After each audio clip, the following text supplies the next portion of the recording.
Estamos de vuelta totalmente en vivo y en directo por las pantallas de Canal 30, señoras y señores. Sí. Gente que nos ve desde Talca, Maule, San Javier, Hierbas Buenas, Villa Alegre y Linares, por supuesto, en nuestra provincia. Bueno, como le habíamos comentado con la Paulita antes de irnos a comerciales, que a la vuelta comercial teníamos un gran invitado que ya está acá en los estudios de Canal 30, en este gran programa Contigo en la Tarde. Para hablarnos de un tema bien interesante. Interesante, muy interesante. ¿Ah? Bueno, les cuento un poquitito más para que empecemos a entrar ya más en profundo en el tema.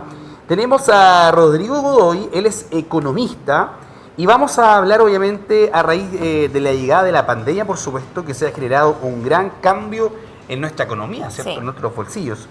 Bueno, economía no tan solo nacional, mundial, ¿ya? Que obviamente repercute en nuestro país, lo que ha llevado a instantes, digamos, a muchas alzas, ¿ya? En los alimentos, materiales de construcción, un sinfín de bienes que obviamente se vieron muy afectados con todo este tema.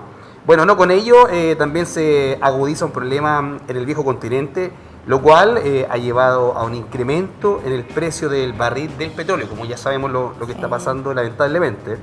Bueno, junto a nuestro invitado analizaremos cada de esta situación en nuestra economía actual y qué cambios se proveen para un eventual segundo semestre en este año 2022. Un aplauso al gran profe Rodrigo Godoy, nuestro invitado que viene a hablar de este tema tan interesante. Bienvenido, profesor. Muchas gracias. Mi profesor, así le digo profesor. Ya, bueno, yo creo que es un tema que nos convoca a muchos y nos interesa a muchos y nos encantaría saber mucho más de esto en la economía. Como economista, usted... Así es. Bueno, en general nosotros tenemos que hacer una pequeña reflexión en primer lugar, que las familias de nuestro país aprenden con ensayo y error generalmente, porque la educación económica en este país no está considerada. Solo hay unas pequeñas unidades en matemáticas, en la enseñanza media, interés simple, interés compuesto y nada más. Sí. Y resulta que la gente aprende a administrar su pecunio personal netamente con la experiencia. Y viendo buenos ejemplos dentro de la familia, el papá, la mamá, que cómo eran buenos administradores en la familia. Entonces, hoy en día nos encontramos que mucha gente se está interesando por las finanzas familiares, por las finanzas personales, de manera que es algo muy positivo y evita un gran problema que tuvimos en los años 90, que fue que teníamos casi a la mitad de los chilenos en DICOM. Poca cultura financiera. Muy bien, por lo que usted dice, la poca educación financiera. Y en general hoy día nos damos cuenta con lo que estamos viviendo, y muchas personas aprendieron a buscar de alguna manera lo mejor para complementar o llegar a fin de mes. Entonces nos encontramos con que muchas familias, no solo personas tienen su trabajo, sino que paralelamente pueden tener un emprendimiento, ya sea formal, informal, que les ayude a complementar renta, de manera que con eso hoy en día ellos pueden tener un mejor pasar, tener una mejor calidad de vida, porque generalmente con un solo trabajo hoy en día no alcanza. Bueno, ahora muchas familias, como dice usted, han optado irse por el camino de tener dos trabajos o tener una pyme familiar. Exacto, ¿no es cierto? Sí. Lo bueno es que de alguna manera la gente se va reinventando, está tratando de buscar de salir adelante, de sobrellevar esta situación económica, y no se va quedando. Y eso es importante. Pero si fuera de la mano de la educación sería mucho mejor y tendríamos un avance significativo en temas de endeudamiento. Hoy día todavía tenemos también muchas familias endeudadas y tenemos también un sistema muy cruel en cuanto al endeudamiento, ¿no es cierto? Es un tema que te pasan 5 y terminas pagando 8, y eso es incorrecto. No, sí, bueno, sin vergüenzura.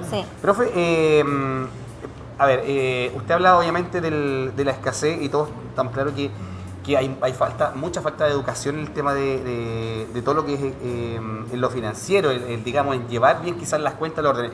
¿Usted está de acuerdo con que se imparta dentro de de los ramos en el colegio, en el liceo, un ramo de economía, finanzas básica? Sería el ideal. La información es poder. Nosotros cuando hablamos siempre en la universidad, los primeros ramos, le decíamos a los chicos de que usted, entre más información tiene, está disminuyendo el riesgo de tomar una decisión equivocada. Entonces, hoy día, ¿qué se manejaba antiguamente? La desinformación. Entre más desinformación tengo, más puedo embaucar a la gente y puedo meterle mis productos y crear las tarjetas, crear una infinidad de elementos que la gente no lo sabía, veía un beneficio final, que podía optar a algo. Si bien es algo positivo, mucha gente hoy día puede tener su casa propia, pero ¿a qué costo? Sí. Pero tuvo su crédito hipotecario, ¿no es cierto? Sí. Complementado con renta, pero nos encontramos con que el sistema tiene que ayudar. Entonces, en ese sentido, es fundamental que en la educación sea contemplada la educación financiera desde pequeñitos, tan solo con el tema del ahorro, ¿no es cierto? Sí. En las familias, ¿cuántas veces se fomenta de a poco con los chiquititos de 5 o 6 años, con un chanchito, con Sí. una ranura para que vaya dejando sus moneditas, para que tenga una mesada? La familia también va instaurando cosas económicas como la mesada, ¿no es cierto? Exacto. Sí. Donde el niño tiene que aprender a administrar una pequeña cantidad de platita, pero él sabe si la destina a dulces, si la ahorra, se compra algo que él quiere, va juntando. Entonces, necesitamos ir creando esta conciencia en los distintos niveles e irla profundizando hasta llegar a cuarto medio, pero debería partir, no sé, desde la enseñanza Sí, básica. yo creo, yo soy de la idea que deberían impartirse, que debe haber un ramo donde se imparta todo este tema de economía, bueno, todo- Educación sí, cívica también, educación. que es tan importante, Sí, que sí. no, tampoco la tenemos. Claro, entonces lo importante es generar esta predisposición y no estigmatizar. Por ejemplo, a veces se asusta mucho con el tema de las matemáticas, ¿no es cierto? Donde mucha gente le tiene miedo a las matemáticas, que soy matado para las matemáticas, que soy malo para... No existe nadie malo para las matemáticas. El tema es que a veces el enfoque que se le da es un poco perverso porque hay que evaluarlo, hay que tener indicadores para tener notas y todo lo demás. Pero esta misma matemática, si fuera complementada, y no solo en matemáticas, sino que complementada con un ramo de finanzas o con un ramo de, no sé, financiamiento familiar, Claro. podría ser mucho más amigable y las matemáticas ya serían vistas desde otro punto de vista donde Exacto. usted aplica, ¿no es cierto? Exacto. Y eso también va disminuyendo reticencia y permite que la gente pueda avanzar en general. Sí, no es bien cierto. ¿Ah? Bueno, yéndolo un poco más a los tiempos de ahora, profesor, la pandemia nos trajo mucho inconveniente y en eso uno de los que más fue fuerte, bueno, el tema de la economía que nos afectó mucho. Exacto. Bueno, muchos que quedan desempleados, sin trabajo. Bueno, pasó ahí un caos. Bueno, ahora de a poco se ha ido remontando. ¿Cómo lo ha visto usted desde el comienzo hasta ahora? Bueno, el hecho de la pandemia obligó a que nosotros nos quedáramos en casa, ¿no es cierto? Y muchos rubros tuvieron que dejar de operar. Eso trae consigo, en primer lugar, cesantía o cese de funciones, porque también hubieron mucho trabajo, también siguieron pagando los sueldos o lo bajaron a la mitad, al 50%, ¿no es cierto? Como otros rubros como el retail, que les fue muy bien, la gente siguió trabajando. De hecho, hay gente de retail que no ha tenido descanso desde la pandemia, ¿no es cierto? Sí. Entonces, pero la mayoría de los rubros que no son del retail, lo que es comida, lo que es alimentación, sufrió mucho. El turismo, por ejemplo, aquí en Linares, ¿no es cierto? Tenemos otras áreas asociadas netamente en la economía productiva y eso genera un shock en la oferta. ¿Qué es el shock en la oferta? Significa que, por ejemplo, si nosotros producíamos 10 de algo, 10 Claro. de trigo, en la pandemia bajó esa producción a 5 o a 7 porque no había gente para trabajar, en primer lugar. No se podía trabajar por la pandemia y Claro. eso generó escasez. Y cuando hay escasez se desequilibra, ¿no es cierto?, esta función de oferta Sí. con la demanda, Claro. por lo tanto se nos desplaza y eso permite que se vayan encareciendo los productos porque van a haber una demanda, va a haber mucha demanda por ese producto, pero nos vamos a encontrar con que tenemos poquito. No sé si usted se fija cuando va a la feria de repente y nos encontramos con los limones y hoy día Linares depende mucho de mercados vecinos como el de Talca, entonces sí. la gente va a comprar temprano a las 5 de la mañana, Exacto. un feriante, ¿no es cierto?, va allá y trae sus productos y dice, oye, hoy día los limones estaban caros, traje pocos limones. Sí. Y el otro que vendía limones acá en Linares dijo, no, están muy caros, yo no los voy a comprar. Sí. Y nos quedamos con pocos limones acá y entonces poco que vende, viene la gente a comprar, no le queda más que subir el precio porque hay mucha demanda por eso. Y eso es lo que ocurrió en pandemia y eso genera inflación. Claro. Ahora, para que la gente no hubiera un desequilibrio en el tema económico de los ingresos versus los egresos, se generaron estos apoyos tardíos por parte del Estado que Claro, reaccionó tarde, ¿no es claro. cierto? Con estos subsidios, el IFE, ¿no es cierto?, el ingreso familiar de emergencia, que no era malo, pero si hubiese sido con tiempo, hubiésemos evitado que las familias chilenas tuvieran que optar por los retiros de los 10% en el sistema. Hubiese de sido una AFP. buena estrategia también, o sea, más que estrategia, una buena fórmula de solventar un poco de este golpe que estábamos sufriendo los chilenos, de haber adelantado esos IFE y quizás no hubiese habido tanta necesidad de echar mano a nuestras Porque arcas. eran ayudas que fueron una burda. Por ejemplo, al principio se hablaba de 60.000 pesos, no sé si ustedes se acuerdan, que después Sichel lo puso como campaña. Pero dar 60.000 pesos a las familias que se iban a quedar en la casa. No. Entonces era irrisorio. De hecho, ya igual los IFE no eran tanto, pero como se calculó por integrante, por grupo familiar, muchas familias pudieron ya optar a unos 300, 400.000 pesos, que sí se transforma en un ingreso donde el chileno, sobre todo en nuestra provincia de Linares, sabemos que muchas familias saben vivir con el sueldo mínimo, Sí. ¿no es cierto? Y nos damos cuenta que afortunadamente son muy buenos administradores y eso demuestra también que ellos pueden vivir con un sueldo mínimo, pese a que no es lo mejor, pero logran, ¿no es cierto? Logran hacerlo. Pero esto lamentablemente desequilibraron la balanza, todas estas ayudas desde parte de los retiros generó mucho dinero en la plaza, ¿no es cierto? Mucho. Y eso hizo que todos inflaran. inflaran, ¿cierto? Por eso se llama, ¿perdón? Hizo eso que todo Inflación. se inflación. Exacto, todo después fue se llama la- inflación porque se inflan los Claro. precios, entonces había demanda por cualquier cosa, la gente como tenía poder adquisitivo podía comprar lo que quisiera. El tema es que también había gente que estaba ofreciendo a los valores que, como vieron que había dinero, había que subir los precios. Y ahora más encima nos viene el tema de la guerra que de alguna manera nos afecta en función de que Chile es un país que se abastece sobre todo del petróleo en un 90% lo importamos. Exacto. Nosotros producimos solamente el 10% de la producción nacional. Por lo tanto, Poquitito. tenemos que traerlo de afuera. Tenemos la ENAP, ¿no es cierto?, que todos la conocemos, que opera en Concón, que opera en Concepción, ahí en Talcahuano, en Lenga, más Punta Arenas, donde está la extracción, pero eso solamente da para el 10%. Sí. Y el otro 90% lo traímos desde afuera, desde países del Medio Oriente, países asiáticos, o sea, de Estados Unidos, de Venezuela en algún momento lo compramos, o sea, siempre dependíamos de distintos proveedores. Y hoy en día el precio del barril del petróleo se transa en el mercado internacional, entonces dependemos de un precio como el cobre. Por un lado ganamos, ¿no es cierto? Nosotros vendemos cobre y hoy día estamos bien porque ha subido el precio del cobre. Claro. Pero estamos mal porque el precio del barril de petróleo ha subido mucho y el combustible, como ustedes saben, es la base de una infinidad de la matriz productiva. O sea, no solo Increíble, es para mover los vehículos, ¿no es cierto? Tremendo. Sirve para todo. Sí. Bueno, un ejemplo, nuestros camioneros. Claro, el rubro del camión, el transporte. Hoy día hemos Eso. visto cómo ha subido la logística. ¿Cuánto cuesta mandar una encomienda de un lugar a otro? Sí. Lo que costaba hace 2 años atrás y lo que hoy día es lo que cuesta. El delivery también, cuántos han subido los productos que usted compraba con un cierto monto de dinero, hoy en día tiene que prácticamente duplicarlo para tener acceso a un producto a través de Y todo es en base de que estos precios se han ido a las nubes. Esta es una ecuación donde intervienen muchos bienes, servicios, productos, canastas básicas que hablamos, ¿no es cierto? Y productos más elaborados. Entonces, todo nos afecta. Nos afecta el petróleo porque tiene una matriz energética que se distribuye por distintos rubros, tanto del comercio, de la industria, productivos, ¿no es cierto? Exacto. Y también tenemos un dólar que nos afecta también en función de las importaciones. Claro. Entonces nosotros importamos otros productos también, tampoco damos abasto con la producción de trigo. Sí. Por lo tanto, nosotros tenemos, el mundo panadero tiene que importar trigo para poder rendir con el pan para todos los chilenos. Sí. Y eso también genera un mayor valor y se va traspasando cada cierto tiempo. Ahora viene una nueva alza del pan, ya la hemos tenido, ¿no es cierto? Sí. De lo que costaba 1 kilo de pan. El pan anda ahí a la par con la benzina. El kilo de pan versus litro de benzina Sí. andan ahí muy cerquita. Entonces nos damos cuenta, y esto es una bola de nieve porque también nos faltan los que todos le echan la culpa a la inflación y empiezan a subir en una cadena, todo empiezan a subir los Sí. Es precios. una bola de nieve. Pero en realidad a la mayoría les toca, de alguna manera, el rubro que sea le va tocando, ya sea por transporte, por ejemplo, Sí. usted puede decir, oiga, es que mi señora trabaja en modista, trabaja en tela y tuvo que subir el precio de la confección de...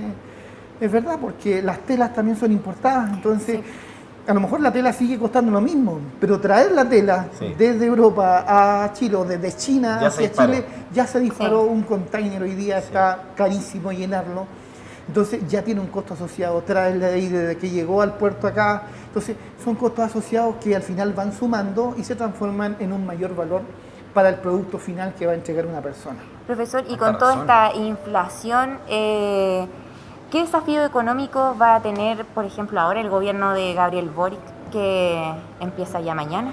Mañana ya se hace el cambio de mano. Sí. Estábamos hablando de un ratito Sí, atrás. muy buena pregunta.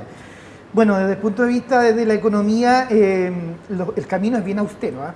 En función de la realidad que tenemos. Hay que controlar la inflación en primer lugar, tenemos una alza del dólar sostenida, que va para allá, que baja, pero generalmente hay un delta que está por sobre la media.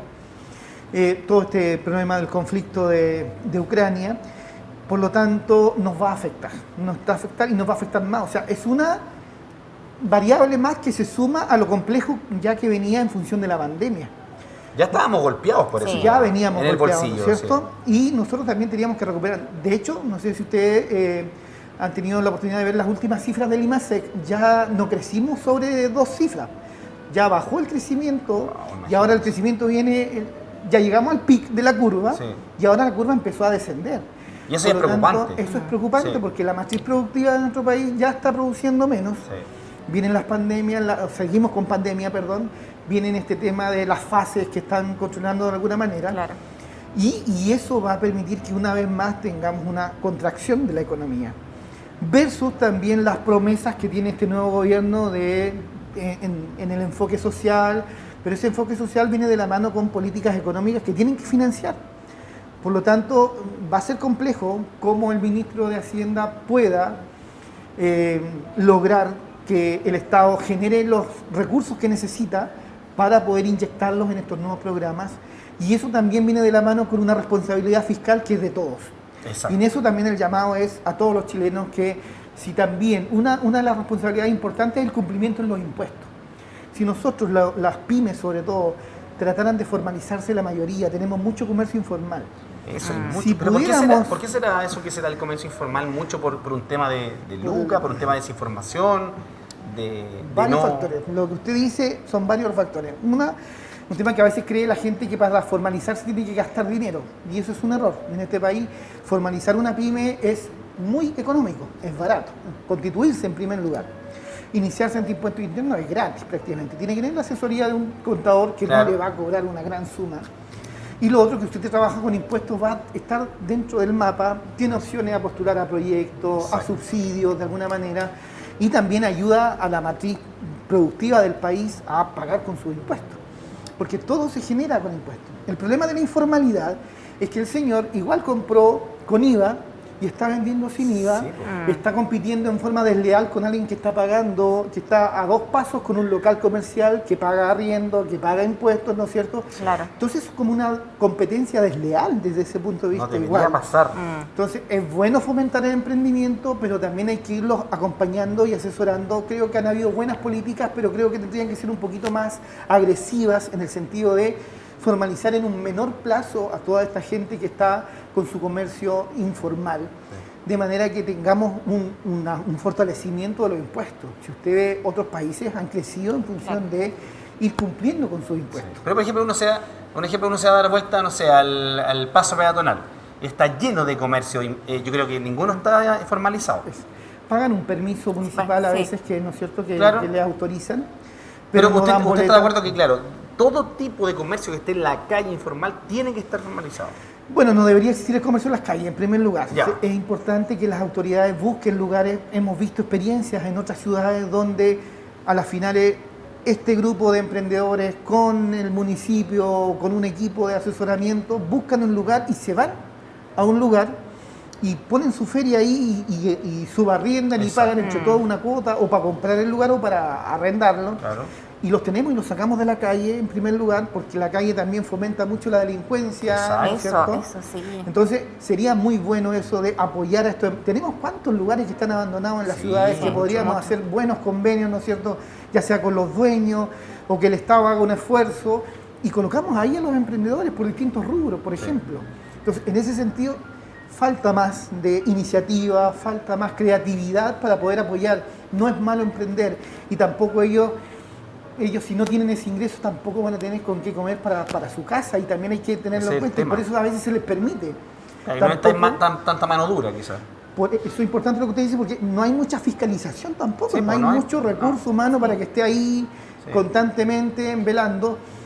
Entonces, de esa manera nosotros necesitamos generar políticas más abiertas de manera de que los emprendedores tengan, yo prefiero llamarlo emprendedores antes de comercio informal Sí. o comercio callejero, porque son personas igual, Sí. son muy responsables, se levantan muy temprano, Exacto. arman su stand con mucho cariño, tratan de mostrarle a la gente sus productos, o sea, igual es una persona que cumple con todas las... El tema es Se que preocupa. no está del lado de los impuestos, nomás no está Claro. pagando lo que... Claro. Y eso sí, también a veces a ellos les falta la conciencia de que ellos deberían cobrar un 20% más barato que el resto. Sí, po. Pero también a veces nos encontramos con productos que ellos mismos venden que están al mismo precio del mercado. Pero en general son más baratitos. Sí. Pero ese es otro punto. Pero en general nosotros deberíamos apoyar a toda esa gente y Exacto. tratar de buscar un lugar Exacto. y así ir... de Asesorar, alguna manera, apoyar, de todo. ir apoyando a Sí. estas familias para que se constituyan como un comercio formal y eso también me va a traer ingresos para la ciudad, para el país a través de los impuestos. Profe, acá hablábamos bueno, del segundo semestre. ¿Cómo lo ve el segundo semestre que se nos viene este año? Pero así, digan la verdad, pues, para que nos preparemos, la gente que está en la casa. Oye, si los que están conectados quieren hacer una pregunta, invitados también. Sí, y el alza de los combustibles igual. Claro. Bueno, ya sabemos que al gobierno se le viene difícil. Sí. Mire, Estábamos en ese tema, sí. el llamado en primer lugar es a la austeridad desde el punto de vista de la familia. Darnos cuenta que también podemos vivir con menos, darnos cuenta de que podemos también, hoy día, si usted va al supermercado, ha visto la boleta del supermercado del mes pasado con la de este mes, o sea, con los mismos productos, las cosas subieron y van a seguir subiendo. Sí. Por lo tanto, es importante revisar la despensa en la casa, ver y darle uso a una infinidad de cosas que están guardadas de ahí de hace Sí, tiempo sí. y no consumir ahora, no ir a gastar en el supermercado, vaciar esa despensa Eso. e irla renovando en un tiempo más largo, de manera que podamos ir ahorrando, ir buscando cosas, bajar el consumo de la luz, bajar el consumo del agua, ir buscando cosas pequeñas donde yo puedo ahorrar, ir Qué buscando buenos esos tips. elementos que yo me daba un gusto en esto, comemos una vez a la semana, nos damos el delivery, partamos por un fin de semana, pues hagámoslo ya fin de semana por medio y no lo hagamos todas las semanas. Claro. Y ya me voy a dar esa cantidad de dinero, no la voy a ocupar y la voy a tener ahí en caso de... Tratar de buscar un colchoncito de dinero donde usted pueda ahorrar algo para que tenga en caso de, uno nunca sabe, una enfermedad, cualquier situación, ir buscando eso. ¿Por qué? Porque la situación, el panorama, si bien no es tan cruel, no podemos tampoco meter tanto miedo porque no es Claro. tan así, pero sí estar preparados, ¿sí? El ahorrar. Como en caso de que se coloque tan mosque fea la cosa, no sé. Exacto, el ahorrar es un buen camino para prepararnos para lo que se viene y también nos ayuda a controlar conductas compulsivas de consumo, porque los chilenos somos muy consumistas y a veces consumimos cosas que no necesitamos realmente. Por lo tanto, es una buena instancia para volver a practicar lo que hicimos en la pandemia, ¿no es cierto? Que también en la pandemia aprendimos a racionalizar cosas que no teníamos la disponibilidad para salir a comprar, que había que aprovechar que a veces cuando se podía solamente. Por lo tanto, es importante que la gente tome conciencia de que hay que apretarse el cinturón Sí. y eso también va a ayudar a que podamos pasar muy bien el invierno y prepararnos para el próximo Sí, año. porque acá, claro, usted dice, a ver, no hay que quizás tener tanto miedo porque, claro, hay que cuidar los bolsillos, hay que cuidar las lucas, no es quizás tan terrible como se comenta o en los pasillos, digámoslo así, pero obviamente también hay que tener un cierto cuidado, como dice usted, en ser precavido y como esos tips que daba usted que decía, ver bien la despensa, gastar quizás lo que está ahí guardado y que está quizás sigue el arroz guardado y compremos más arroz y vamos acumulando. Entonces todos esos tips que son pequeños pero que al final los van a servir a futuro, los van a servir igual. También lo quiero llevar al tema del parque automotriz. Bueno, hubo el boom de los compras de autos nuevos y después quedaron los seminuevos que se encarecieron, que todavía están los precios por las nubes. ¿Cómo se ve el tema de, bueno, todo lo que tiene que ver con el parque automotriz también? Bueno, toda la gente que compró, cuánta gente se gastó todas las lucas ahí en los autos 0 kilómetros. Todavía siguen llegándole autos 0 kilómetros que están esperando casi un año la gente. Sí. Entonces Sí, es un tema. Bueno, nos dimos cuenta, según los estudios de la pandemia, de los retiros y todos los dineros, todas las remesas que recibieron los chilenos, un 40% se fue al ahorro y un 60% se fue al consumo, donde ese 60% que se fue al consumo, el 50% se fue a pagar las deudas. Ya. Pero eso también permitió, como la gente se salió de las deudas, tuviera disponibilidad crediticia. Es cuando usted paga su deuda Sí. y queda libre ahora. Entonces el banco para usted es la vedette. El banco le manda correo, lo felicita, le ofrece, tiene un crédito prueba aprobado de tanto, más el ahorro que tenían de los 10%. Muchas familias donde los dos trabajaban pudieron juntar 10%, vendieron su auto a un buen precio porque subieron, ante la escasez de los autos nuevos, suben el bien sustituto, ¿no es cierto?, que son los autos usados. Y eso permitió que se fuera revalorizando y usted vendió un auto casi al valor nuevo, un auto de 2-3 años atrás, ¿no? Lo vendió como cuando lo compró. Sí. Exacto. Y eso generó tener liquidez, más los ahorros que tenía, y la gente dijo, oye, compremos un autito mejor o mejoremos el año. Y eso fue generando que muchas familias tuvieran acceso al vehículo que no lo habían tenido. Sí. Porque se vieron con dineros que no los tenían y que ahora sí pudieron acceder. Y eso aumentó el parque automotriz. El tema es que nuestras carreteras, nuestras ciudades no estaban preparadas para este aumento del parque automotriz. Y yo viajo a Talca toda la semana y me encuentro con que antes me demoraba 40-45 minutos normales y ahora tenemos un flujo tal que vamos en una fila de vehículos, un constante fila de vehículos y que no se desaparece. Sobre todo en los horarios peak, tacos para entrar a Talca siquiera. Entonces nos estamos demorando 1 hora, 1 hora 10. O sea, los tiempos han aumentado porque hay mucho flujo en la carretera. Hay mucho. Usted llega aquí a la ciudad y nos encontramos con. Antes uno se iba, me voy a ir por la periferia de Linares y por último pero me encuentro ahora con tacos desde la primera calle hasta la última calle. Sí. Ahora como que ahí no están esas opciones que antes, no me voy por allá. Sí. Exacto, por último me voy por allá que ahí está más desocupada. Sí. Todas las calles, el lunes, por ejemplo, cuando comenzaron las clases, un cuarto para las 8 de la mañana no se podía. Los tacos llegaban hasta Rengo de las calles que venían de aquí para allá y de acá el taco llegaba hasta acá de las calles que iban de aquí para allá. Entonces, No, es de loco. De locos, entonces mucha gente en vehículo, el tema es que el vehículo igual es muy seguro para la gente, no hay tampoco una cultura de compartir el vehículo porque vivimos en una sociedad muy individualista, ¿no es cierto? Entonces nos cuesta compartir con el vecino, oiga, yo lo llevo, si quedamos cerca en el camino, no nos coordinamos, entonces cada uno hoy día anda en su vehículo. Son muy pocos los casos de que se comparte. Y eso genera mayor consumo de combustible, ¿no es cierto? Mucho. Muchas empresas han crecido, el tema del lavado de autos, todo lo asociado a los vehículos, las empresas de repuesto les ha ido bien a todos porque tenemos un parque automotriz bastante grande. Sí. Y eso genera también un motor económico aleatorio que va generando más economía, pero también estamos generando un tremendo taco. Y la ciudad de a poco está respondiendo. Tengo entendido que hay unas medidas que se están tomando para paliar este alto tráfico, pero tampoco la gente respeta. Yo lo veo, por ejemplo, yo voy por esta calle, la primera que es aquí es San Martín. San Martín, sí. San Martín, ¿no es cierto?, para allá hacia Rengo. San Martín, de ahí de la Alameda para allá, no se puede estacionar. Dice, no estacionar hasta las 21 horas. Si no se estacionara ningún vehículo, nosotros avanzaríamos en 2 filas hasta el semáforo de Rengo. Pero nos encontramos con siempre una persona, 2 personas que se estacionan ahí, dejan el vehículo ahí. Como no hay supervisión, nadie les pasa un parte. Sí. Y ese puro vehículo que se pare ahí, donde no está permitido estacionarse, genera un taco tremendo, un cuello de botella donde hay que hacerle el quite. Se generó la fila de los autos que venían por este lado, los otros siguen pasando y cuesta un mundo. Bueno, entonces, las autoridades ya están tomando cartas en el asunto ya por lo que pudimos ayer informar acá, así que esperamos que hayan prontas soluciones, que es lo que todos los linarenses esperan. Profe, para ir finalizando la conversación, queremos también plantear el tema de la UF y de la vivienda. Esos 2 puntos.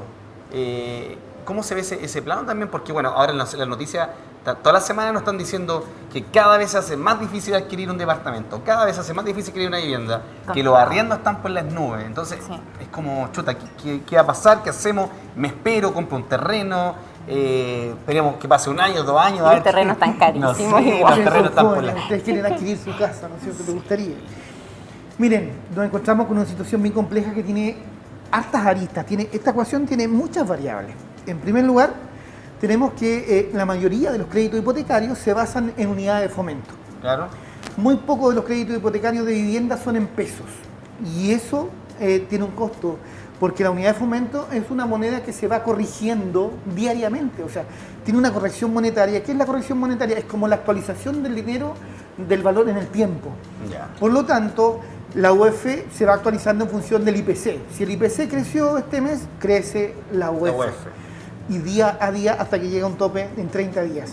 Entonces, por ejemplo, si usted pactó, supongamos que hubo un crédito hipotecario y pactó en 10 UF mensuales, por ejemplo, son 310.000 pesos. El primer mes son 310.000. Porque la UEF subió, ejemplo, 10, 20 pesos y ya no son los mismos 310.000 el primer mes. Y su sueldo siguió siendo fijo. Entonces su poder adquisitivo va disminuyendo. Entonces tenemos un crédito hipotecario que está asociado a la unidad de fomento. Tenemos una infinidad de requisitos que hoy día ponen los bancos para que una persona tenga acceso al crédito, poco menos que tiene que tener la plata. No, muy difícil, muy tremendo, difícil. ¿no es cierto? A cualquiera no le pasan las lucas. Y lo que se están demorando en aprobar un crédito hipotecario, 3 meses, 90 días como mínimo. A mí se me demoró eso, mucho tiempo. ¿Usted tiene una experiencia de crédito hipotecario? Sí, y me subió incluso 30.000 pesos el dividendo. Exactamente, en función de esa actualización. Al año pasado, imagínate, 30.000 es harto. Entonces, gente que tiene crédito hipotecario de 10, de 20 UF, entonces igual va subiendo y es mucho. Entonces, y tenemos también una realidad económica a la baja, donde los bancos hoy en día, usted es lo más riesgoso que puede existir. Para el banco no existe el cliente que yo voy y le paso plata. Usted es un riesgo y el banco lo evalúa en función de ese riesgo. Y el banco se protege y va creando una infinidad de bloques que hace que esto sea más caro. El costo del crédito. Por eso es importante ver el costo total del crédito. ¿Cuánto está pidiendo? ¿Cuánto va a aportar en función de lo que usted tenga ahorrado? Porque también hay otra variable que si usted necesita hoy día ponerse con el 20% del valor de la casa, supongamos una casa de 3.000 UF, que también hay otra variable, que la inmobiliaria, hoy día el mundo inmobiliario, las casas han subido mucho también de valor. Entonces tenemos dividendos estratosféricos que aquí antes no existían. Aquí los valores de las casas lineales igual eran accesibles para las familias, ¿no? Pero hoy día estamos hablando de 2.500, 3.000 UF, cosas que no se hablaba. Antes la gente quería viviendas de 1.000, 1.500 UF, 2.000 como mucho. Y hoy día estamos hablando que esas viviendas hoy día valen 2.000, 2.500, 3.000 UF. Entonces, endeudarse en 3.000 UF, estamos hablando de 90, 100 millones de pesos. Mucho. ¿Y cuánto va a terminar pagando?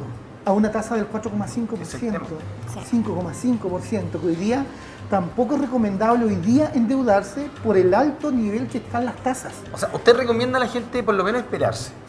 Hoy día, a no ser que el banco, si usted es cliente del banco y lleva bastantes años y tiene un muy buen comportamiento, el banco usted debería premiarlo con una tasa preferencial. Y eso significa una tasa bajo el 2%, una tasa preferencial, que es difícil que lo hagan los bancos, pero lo puede hacer. Hay algunos casos que pueden ocurrir en general. De manera de que usted con eso realmente hoy día vale la pena endeudarse, pero endeudarse un 4,5% hoy día es un suicidio, porque va a terminar pagando, si se endeuda en 100 millones, va a terminar pagando 160 millones de pesos. Entonces, ¿y en cuánto tiempo? Y además que hoy día también acortaron los plazos para pagar los créditos hipotecarios. Ya no son 25 ni 30 años, 20 años. 25 como mucho, si es que logra calificar de alguna manera. Entonces, ¿cuán alto le va a quedar el dividendo para pagar? O sea, usted va a vivir, uno de los dos, si son un matrimonio y los dos son profesionales y tienen un buen ingreso, uno de ellos va a trabajar exclusivamente para el dividendo. Y el otro va a trabajar para la casa, en general. Entonces, eso es complejo. A no ser que tengan ingresos bastante superiores. Entonces, ¿quiénes van a poder acceder hoy día a una vivienda nueva a través de un crédito hipotecario? Gente que tenga sueldos bastante holgados, donde también recordemos que la premisa básica dentro de las finanzas personales es que usted no se puede endeudar más allá de un 25% de sus ingresos. Entonces, para que usted esté tranquilo. Pero si usted se endeuda más allá de eso, va a estar constantemente, su mente va a estar trabajando y estresándose mensualmente para ver si logra hacer los dineros que necesita pagar en función del endeudamiento que tiene. Y eso es importante para las familias. Por eso, otro consejo, cuando usted me preguntaba antes, para el segundo semestre, ¿qué podemos hacer? Tratar de no endeudarnos. Y es bien importante aquí recurrir a las cosas personales que yo tengo. Por eso es importante cuando uno tiene cosas, tiene bienes, en vez de endeudarse, es preferible recurrir a los bienes que uno tiene. Despojarse de los bienes materiales. Si tengo un buen vehículo, lo vendo y salgo de las deudas.